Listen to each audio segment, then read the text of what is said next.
Hello there, my name is Irby and I am a gold source mapper, and I have decided to do a few playthroughs of my various maps that I've released over the years, just to go over sort of the things I learned, the mistakes I made, and how I intend to improve things in the future. And there goes G-Man. I stepped forward. He's actually triggered the second the player moves from the spot they start.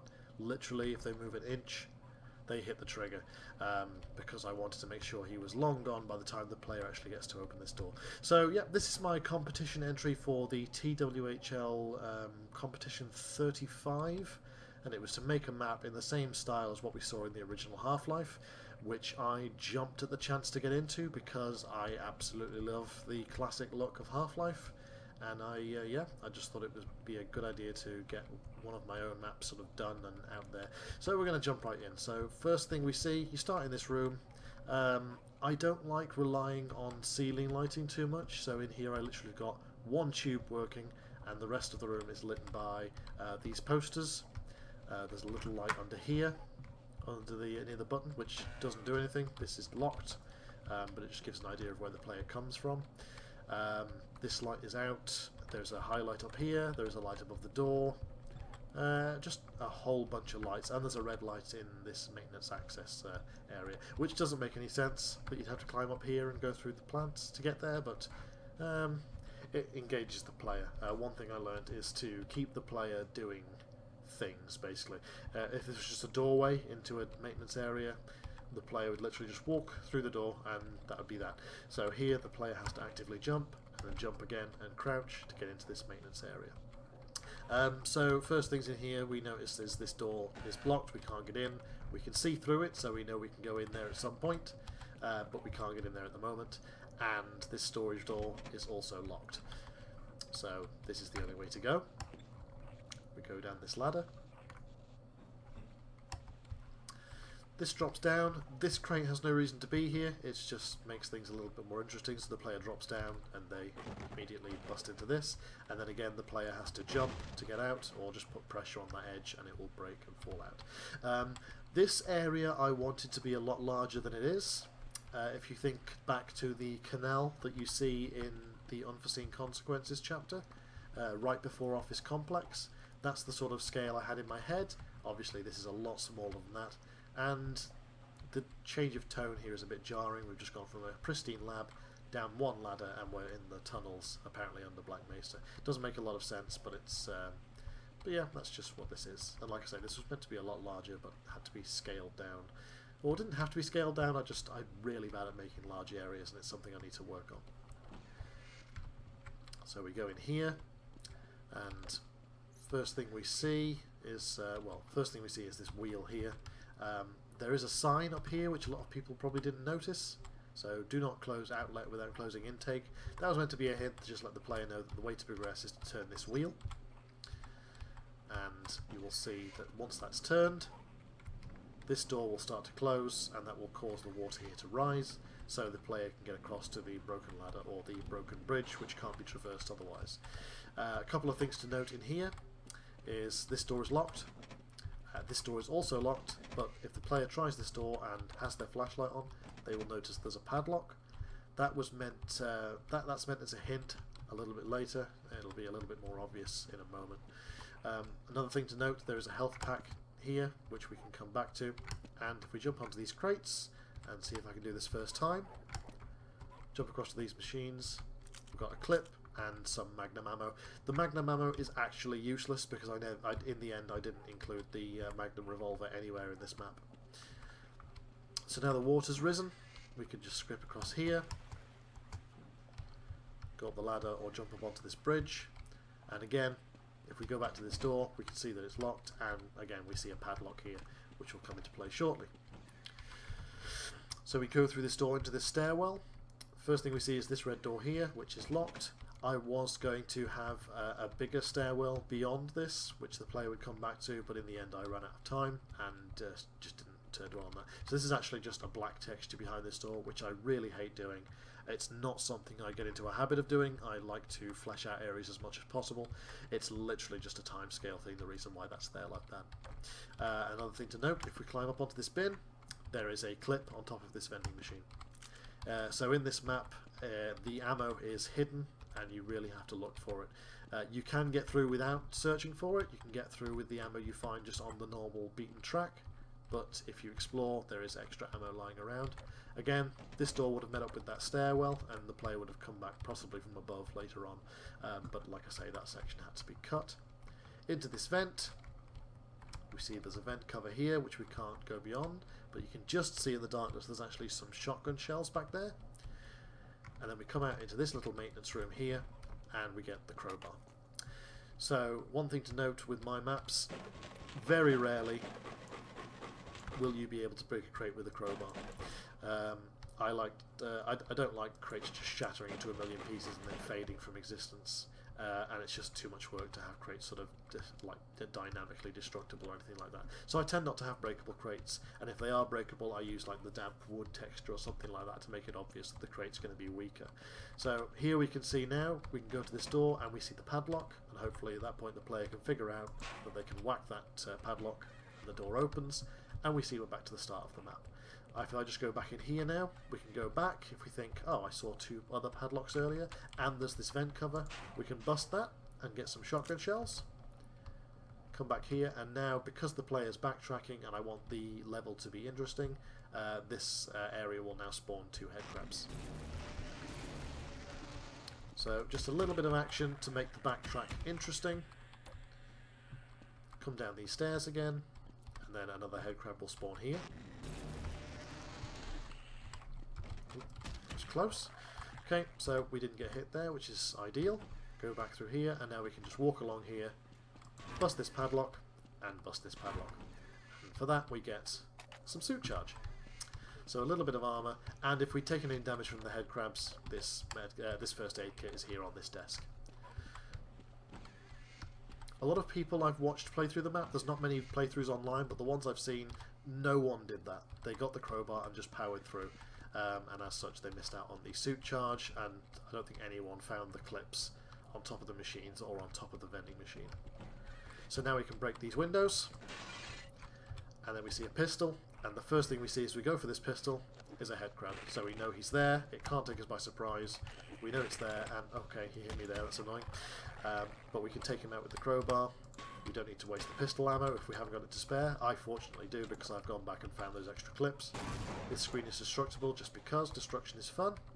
We can take out this zombie from a distance, or if we want to conserve ammo, we've got the crowbar, and the same with this fella. Take him out. So we go to this door.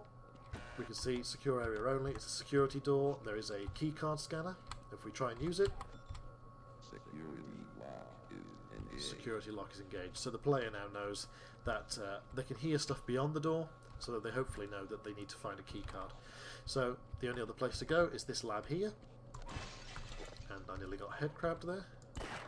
Take out this head crab, take out this guy who is waiting, because this is actually a door entity, so the zombie heads to it in the hope of getting to the player, but it's locked, so he just stands there. That's a little bit annoying, but without it being a door, it wouldn't make the buzz sound when you step up to it. There's another zombie behind this corner, and I tried to hint at that with these blood splats. So blood trail leads over here where the first zombie was, and this blood trail leads to where the second zombie is. So not a lot to do in this room. We think, where are we going? Some small details here and there, but nothing otherwise. Hopefully the player would go over to these machines and notice that this crate can be moved, and then they'd probably put 2 and 2 together and think, well, I can actually get up here. So then we climb up and over, and then we get the scientist.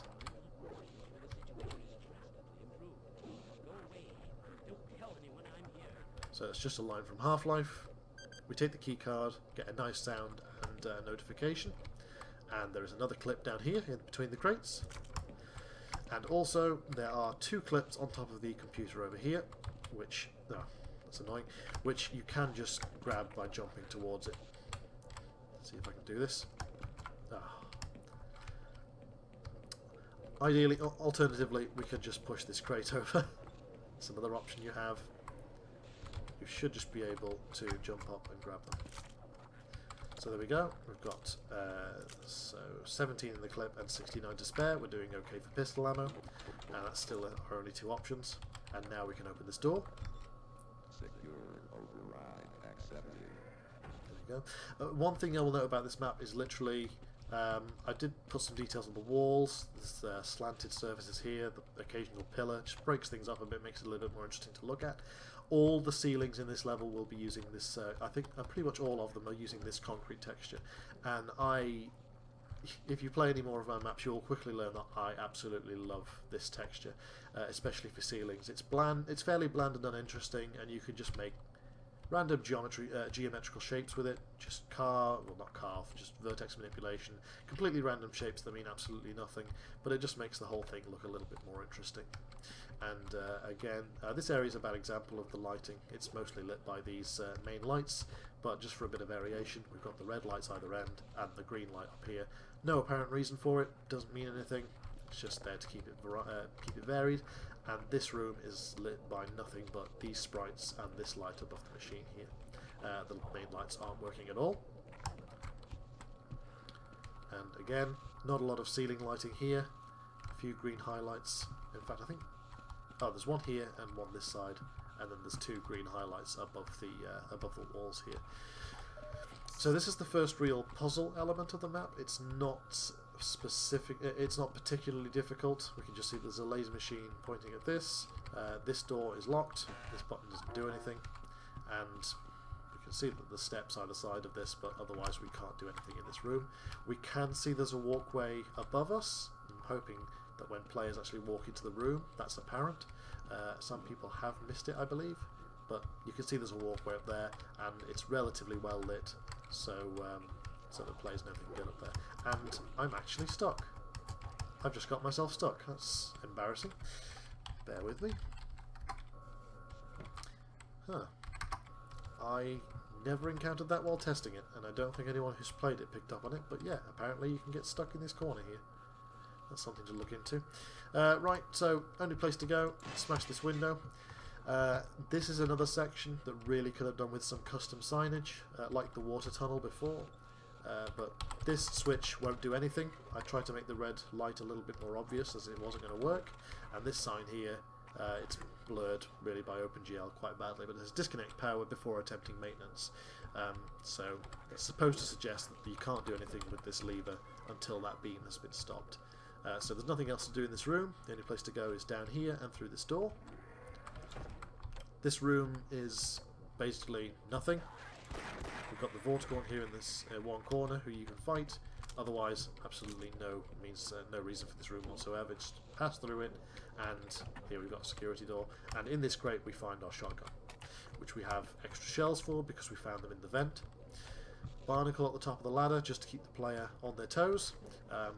It's unlikely to kill them. Most players will realise what's happening before it pulls them up high enough to be any significant threat. But it's just there so the player's aware that they need to keep their eye out for things like that. Take that out with a single shot. And then we go up the ladder and there's a Vortigaunt right at the top. We can just put him down with a single shot as well. Open the door and there's another Vortigaunt on the left. And this is just a corridor. Again, another basic corridor. And that brings us to this room. Quite dark. There's a scientist here with a pistol, which we can take with some more ammo. And again, could have been made more obvious. The lighting here is really bad. If the player doesn't have their torch on, you can easily miss this control panel here, but this is actually a button that you can use to turn off the machine below. Why you would have the controls for the beam up here and the controls for the actual crane down there doesn't make a lot of sense, and I could have thought that out better. But obviously I didn't want the crane controls up here because the player needs to be on that platform. And just as an extra hint, or well, was intended as an extra hint that the player is meant to be heading in this direction, we have the G-Man on the opposite side here just staring back at us. That gives us the impression that we want to get to where he is. So we can go back now, back through these doors. And again, just to keep things interesting, we come down here and there is now a head crab on this box, which some players, I believe, have missed. So they've just stepped out and got leapt at immediately. Take him out, and then another, and a Vortigaunt, or a slave in Gold Source, and then another one through the door, just to keep the backtracking a little bit more interesting, make sure there's plenty for the player to do and to shoot. So again, this now works. It's not terribly obvious what the player needs to do here, so this whole thing could have been quicker, so that when the player has to call it back down to get on it, they can do quickly. But yeah, you pull this lever, and then you head out the window, up the steps, and onto this platform. So this raises up to this. This is. I was thinking about this whole thing way too much. I put a lot of time into designing this bit of kit, and it doesn't really look much like anything. But I liked it. There was an obvious sort of barrel of sorts, the beam to come out of. This is just a mess of brushes with Zen textures and metal textures. I just threw it together after trying ever so many different things and wasn't happy with any of it. I just grabbed some random textures and just threw some blocks together and then edited them with vertex manipulation. It's not based on anything. It's just a mess, and it's fine. I actually quite like the way it looks. It's just the ironic thing. It's the one I spent the least amount of time on out of all the versions of that machine. Again, here we have a door which goes nowhere. That's just a black texture, and same again. I was going to have an area behind there that the player would have to go to, but time being an issue, I just never finished it. More examples of not main ceiling lighting, but blue highlights and lights on the posters lighting this area. Through this door, we dispatch a zombie, and we have this barricade of office furniture here. Names on the doors: A. Morris is me, and M. Reed is one of my friends. Through the door. So this is the office. A little Easter egg here, or a couple of Easter eggs rather. This is my desk. So I've been playing Hollow Knight, which was my well, probably is still one of my favourite games. But I was actively playing it while working on this map. And that is a Monster Cat poster, which is a record label, which I am really into. And this is Mike's desk. No particular detail there, just literally a desk. This is the one evil head crab in the map, and I recommend using a shotgun here. So as soon as we peek out here, it jumps at you, and I missed it. That is just really bad. I'm not happy with that at all. It's just a health steal for no reason. But we're doing okay for health, and we could actually just go back and get this med kit if we really needed to. So this water's electrified. I think that's conveyed pretty well by the light fitting with the wires. Nothing else to do in this room. Literally just get to the other side and not get electrocuted like I just did. A. Bradley is another one of my friends from work, and J. Archibald is obviously Archie. Break this vent into this room. A little detail I really like is this plant pot next to the torch, which has just been sort of tipped over while evacuating, and all these papers scattered on the floor. A lot of people were curious as to what this room actually is. It's just an empty room. There's no point to it. But the trick is when you actually come out here. Oh. When you come out here, you see the names C. Avalone, which is Chris Avalone, one of my favourite game narrative designers, and P. Marlowe is actually Philip Marlowe from Run Things Shoot Live, who is sadly now retired from working on the site, but he hadn't done that yet while I was working on this. These two head crabs need to be spawned in, ideally. They're here from the start of the map, and of course the player goes through A. Bradley and J. Archibald's office, makes a hell of a lot of noise, and they turn to face it. So they're completely unaware of the player at this point. So some people just like to sneak straight past this, but we're going to take them out. Ideally I would have used monster makers to actually spawn those as the player gets to this door, so that they're facing the right way and are ready to attack. So this was a hint that C. Avalone and P. Marlowe in this office here had used their furniture to make this barricade, and that's why their names are on these desks. So this isn't an empty room. Well, it is an empty room now, but the idea was that all this furniture and these crates have been set up as a makeshift barrier using what was available in this room at the time. So to advance, we have a secure access door we can't go past. A security office, the door is partially open, the player needs to crouch. Again, just a little bit of player engagement to get through. Not particularly challenging, but it's just a little bit more than simply walking through a door. So very basic security office, not a lot to do in here, but there are these security monitors which I'm actually really happy with. Other than that each of these screenshots is actually outdated by the time of the final map. The glass texture in the doors is far too bright in this screenshot. That was fixed.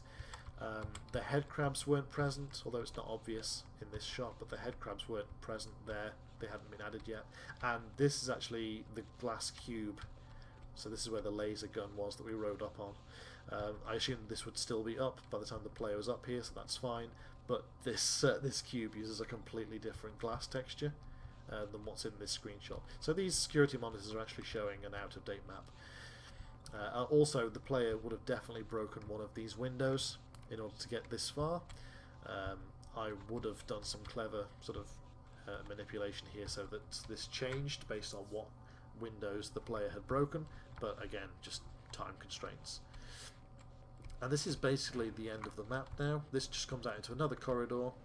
There isn't a whole lot here, it's just simply an area to pass through. This is actually an idea I stole from Colony 42, which is Jeff Mod's unfinished mod. It's just a secure access door, and there is literally right down here, there is 2 ambient generics, a flame sound and an alarm. So I just like the idea that there's more beyond that and things are going crazy beyond there and just up in flames. Last door and the last set of names. T. Howard is Todd Howard of Bethesda Game Studios, and G. Newell is obviously Gabe Newell. Completely pointless nameplate because if we open this, it's a corridor. So Todd Howard and Gabe Newell work in a corridor. Take out this last alien slave. Again, basic concrete texture, really simple details. And then this last room, same again. I'm actually quite happy with the way this one turned out. If anyone looks up, these meshes are completely pointless, but it just makes things a little bit more interesting. I chose the pipe colours to match the walls. There's no pipes in here, but again, I thought that was nice. And then this is purely a case of time and resources. The map just ends here. Yeah, that's it. And you can even see a crowbar still because you're just in a black room. But that's it. Overall, I'm quite happy with how this map turned out. It's probably one of my the favourite ones that I've worked on. It's by no means a masterpiece, and I really would have liked to spend more time on it. But with the core still going on and a number of other things, and I recently ran another competition on TWHL, which I was fairly hands-off with, but it was ongoing and I was chatting to people working on it. But it's just got to the point where I thought, I'm not going to be able to work on this again anytime soon. I'm not going to be able to improve on it. I might as well just put it out there. It was already out there anyway due to the competition finishing. But yeah, it was just a case of just get it out. Just get it done. There's no way I'm going to come back to it and improve on it and keep working on it. I might fold it into a future mod if I work on a Black Mesa themed mod after the core, which is unlikely right now, but that's probably just because I'm getting burnt out again. But I might make use of it somewhere else. It's not a terrible map. I quite enjoyed working on it. Definitely one of my favourite pieces that I've put out anyway. Some of my other upcoming videos will be a lot more critical because there's a lot I've put out that I'm not happy with. Anyway, besides just staring at this black screen now, there's not really a lot else to say. So thanks for watching. Leave a comment if you liked this. Leave a like, obviously, to let me know that you approve of this content. And like I say, I'm planning to work through a few of my other releases, maybe a few things that I haven't released. Yeah, just because it's the kind of thing I'd be interested in watching, and I don't really see a lot of it online, so I figured I'd do it. I'll do a review of mine. So that's it. Thanks for watching, and see you next time.